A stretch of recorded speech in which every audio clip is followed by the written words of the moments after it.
সবাইকে স্বাগত জানাচ্ছি বিডি ভিউজে। আপনাদের সাথে আছি আমি সুস্মিতা দাস।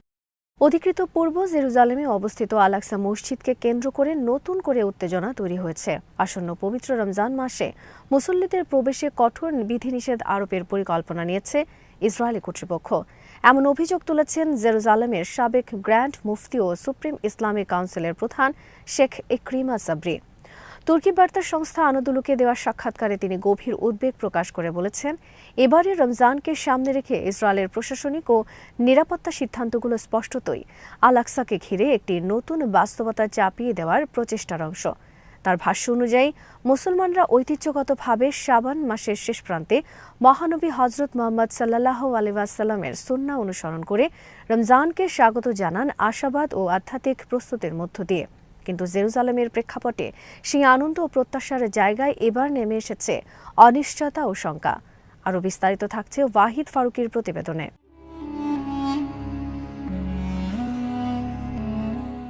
আল-আকসা মসজিদ মুসলমানদের কাছে মক্কা ও মদিনার পর তৃতীয় পবিত্রতম স্থান। ঐতিহাসিকভাবে এটি শুধু একটি উপাসনালয় নয়, বরং ফিলিস্তিনি জাতীয় পরিচয়, ধর্মীয় অধিকার এবং জেরুজালেমের রাজনৈতিক মর্যাদার সঙ্গে গভীরভাবে যুক্ত একটি প্রতীকী কেন্দ্র। ১৯৬৭ সালের যুদ্ধের পর পূর্ব জেরুজালেম ইসরায়েলের নিয়ন্ত্রণে গেলেও আল-আকসা কম্পাউন্ড বা হারাম আল শরীফের ধর্মীয় ব্যবস্থাপনার দায়িত্ব ঐতিহ্যগতভাবে ইসলামিক ওয়াকফ কর্তৃপক্ষের হাতে রয়েছে, যা জর্ডানের তত্ত্বাবধানে পরিচালিত হয়। এই ব্যবস্থাকে সাধারণত স্ট্যাটাস কো বলা হয়, যার অধীনে অমুসলিমরা নির্দিষ্ট সময়ে কম্পাউন্ডে প্রবেশ করতে পারলেও সেখানে প্রার্থনা করতে পারেন না, আর মুসলমানদের জন্য নামাজ আদায় উন্মুক্ত থাকার কথা। কিন্তু গত ২ দশকে এই স্ট্যাটাস কো ক্রমাগত চ্যালেঞ্জের মুখে পড়েছে বলে অভিযোগ উঠেছে ফিলিস্তিনি পক্ষ থেকে।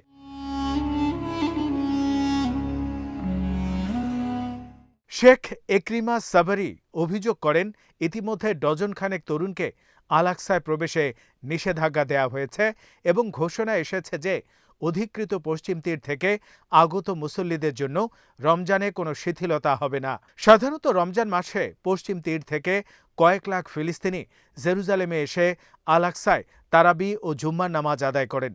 কিন্তু ২০২৩ সালের ৭ই অক্টোবর গাজায় যুদ্ধ শুরুর পর থেকে সামরিক চেকপয়েন্টগুলোতে কঠোরতা বেড়েছে। অনুমতিপত্র ছাড়া প্রবেশ প্রায় অসম্ভব হয়ে পড়েছে।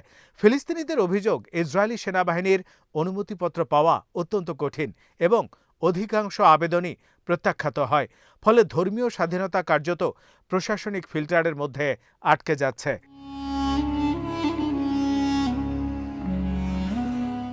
এই প্রেক্ষাপটে ইসরায়েলের ডানপন্থী জোট সরকারের নীতির দিকে আঙুল তুলছেন সমালোচকেরা। প্রধানমন্ত্রী বেঞ্জামিন নেতানিয়াহুর নেতৃত্বাধীন সরকারে জাতীয় নিরাপত্তা মন্ত্রী ইতামার বিন গাভিরের ভূমিকা বিশেষভাবে আলোচিত।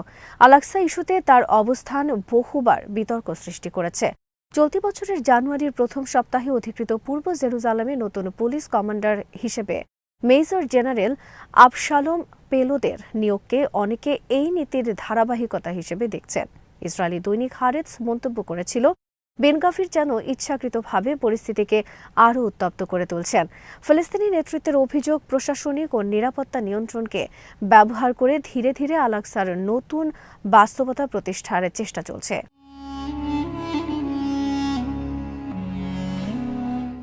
গত কয়েক বছরে দেখা গেছে ইসরায়েলি উগ্র ডানপন্থী গোষ্ঠীর সদস্যরা পুলিশি পাহারায় আল-আকসা কম্পাউন্ডে প্রবেশ করছেন।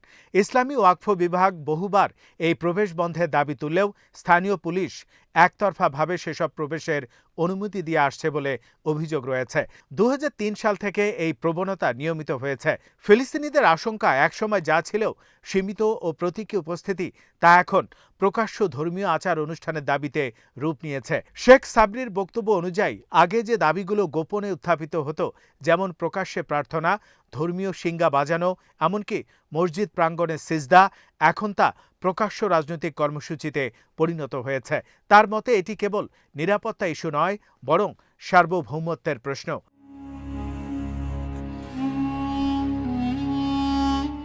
রমজান মাস মুসলিম সমাজে আত্মসংযম, ইবাদত ও সামাজিক সংহতির সময়। জেরুজালেমের ক্ষেত্রে এর তাৎপর্য আরও গভীর। আল-আকসায় তারাবি, কদরের রাতের ইবাদত এবং জুমার নামাজকে ঘিরে বিপুল সমাবেশ ফিলিস্তিনি সমাজে এক ধরনের সমষ্টিগত শক্তির প্রতীক। প্রবেশে কড়াকড়ি আরোপ মানে কেবল ভিড় নিয়ন্ত্রণ নয়, বরং একটি জাতির ধর্মীয় অভিব্যক্তিকে সীমাবদ্ধ করা। এমন অভিযোগই তুলেছেন স্থানীয় ধর্মীয় নেতারা। তারা বলছেন, উপাসনার স্বাধীনতা আন্তর্জাতিক মানবাধিকার আইনের স্বীকৃত অধিকার। অধিকৃত ভূখণ্ডে বসবাসকারী জনগণের ধর্মীয় চর্চায় বাধা দেয়া হলে তা আন্তর্জাতিক আইনের লঙ্ঘনের মধ্যে পড়ে।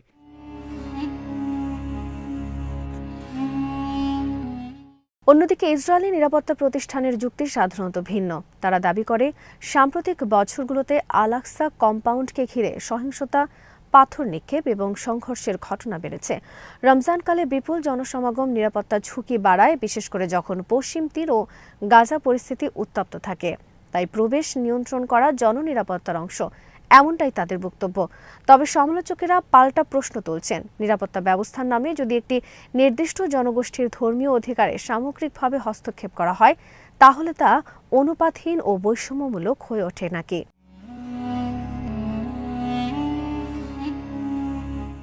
এবারে রমজানকে ঘিরে বিশেষ উদ্বেগের কারণ হল গাজা যুদ্ধের দীর্ঘায়িত প্রভাব। ৭ই অক্টোবরের ঘটনার পর থেকে পুরো অঞ্চল অস্থির। পশ্চিম তীর জুড়ে অভিযান, গ্রেপ্তার, চেকপয়েন্ট বৃদ্ধি, সব মিলিয়ে চলাচল সীমিত। এমন পরিস্থিতিতে রমজানে আল-আকসায় প্রবেশাধিকার আরও কঠোর হলে তা জনমনে ক্ষোভ উস্কে দিতে পারে। ইতিহাস বলে, আল-আকসাকে কেন্দ্র করে উত্তেজনা দ্রুত বৃহত্তর রাজনৈতিক সংঘাতে রূপ নিতে পারে। ২০০০ সালে দ্বিতীয় ইন্তিফাদার সূচনাতেও আল-আকসা কম্পাউন্ডে একটি বিতর্কিত সফর গুরুত্বপূর্ণ ভূমিকা রেখেছিল।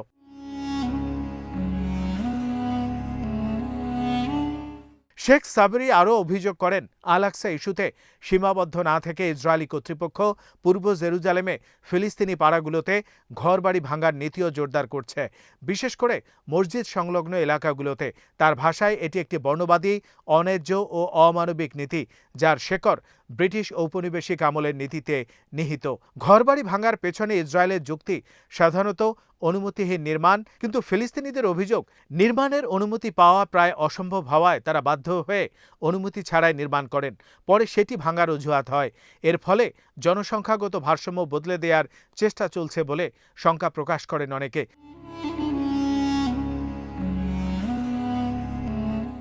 আল-আকসা প্রশ্নে আরব ও মুসলিম বিশ্বের ভূমিকা নিয়েও প্রশ্ন উঠেছে। শেখ সাবরি আরব ও মুসলিম জনগণ ও নেতাদের প্রতি আহ্বান জানিয়েছেন, তারা যেন জেরুজালেমের পাশে দাঁড়ান। বাস্তবতা হলো, আঞ্চলিক রাজনীতিতে বিভিন্ন রাষ্ট্রের অগ্রাধিকার ভিন্ন। কেউ কেউ ইসরায়েলের সঙ্গে সম্পর্ক স্বাভাবিকীকরণে এগিয়ে গেছে, কেউ কূটনৈতিক প্রতিবাদে সীমাবদ্ধ। কিন্তু আল-আকসা ইস্যু আবেগের জায়গা থেকে আরব ও মুসলিম জনমতকে দ্রুত নাড়া দেয়। ফলে রমজানে কড়াকড়ি আরোপ কেবল স্থানীয় নয়, আঞ্চলিক প্রতিক্রিয়াও সৃষ্টি করতে পারে।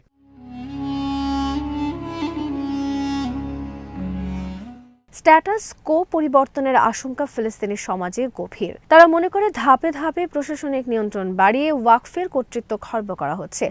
ওয়াকফের ভূমিকা ঐতিহাসিকভাবে ধর্মীয় ব্যবস্থাপনা ও রক্ষণাবেক্ষণে সীমাবদ্ধ থাকলেও প্রতীকীভাবে এটি মুসলিম উপস্থিতির ধারাবাহিকতা রক্ষা করে। যদি নিরাপত্তা ও প্রবেশ নিয়ন্ত্রণ পুরোপুরি ইসরায়েলি পুলিশের হাতে কেন্দ্রীভূত হয়, তাহলে ভবিষ্যতে ধর্মীয় আচার অনুষ্ঠানের ধরন নিয়েও হস্তক্ষেপের পথ খুলে যেতে পারে, এমন আশঙ্কা করছেন বিশ্লেষকেরা।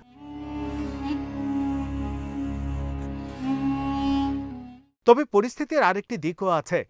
জেরুজালেম একটি বহু স্তরীয় পবিত্র নগরী, যেখানে ইহুদি, খ্রিস্টান ও মুসলিম তিন ধর্মের অনুসারীরাই ঐতিহাসিক ও ধর্মীয় দাবি রাখেন। আল-আকসা কম্পাউন্ড, যা ইহুদিদের কাছে টেম্পল মাউন্ট নামে পরিচিত, তাদের ধর্মীয় ইতিহাসেও গভীরভাবে প্রথিত। ফলে যে কোনো প্রশাসনিক সিদ্ধান্ত তাৎক্ষণিকভাবে ধর্মীয় আবেগে অনুদিত হয়। এই জটিলতার মধ্যেই নিরাপত্তা, সার্বভৌমত্ব ও ধর্মীয় স্বাধীনতার প্রশ্নে একে অন্যের সঙ্গে জড়িয়ে যায়।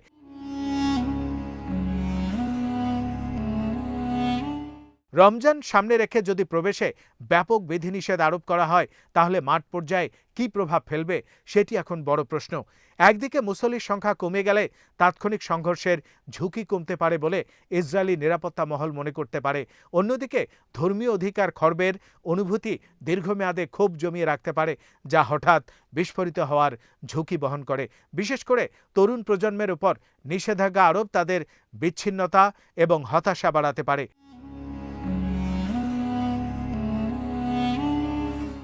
সব মিলিয়ে আল আকসা মসজিদকে ঘিরে রমজানের প্রাক্কালে যে পরিস্থিতি তৈরি হয়েছে তা কেবল একটি প্রশাসনিক সিদ্ধান্তের প্রশ্ন নয়, বরং এটি জেরুজালেমের ভবিষ্যৎ চরিত্র, ফিলিস্তিনি ধর্মীয় ও জাতীয় অধিকারের প্রশ্ন এবং ইসরায়েলের ডানপন্থী রাজনীতির দিক নির্দেশনার সঙ্গে ওতপ্রোতভাবে জড়িত।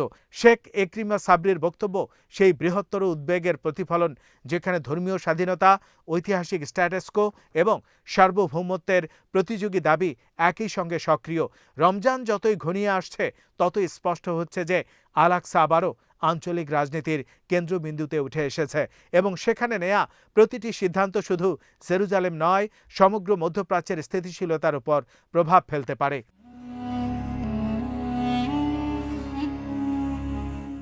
আজ এখানেই শেষ করছি। সবাই ভালো থাকুন, সুস্থ থাকুন আর দেখতে থাকুন বিডি ভিউজ। চ্যানেলটি ভালো লাগলে সাবস্ক্রাইব করুন, সংযুক্ত থাকুন আমাদের ফেসবুক পেজে।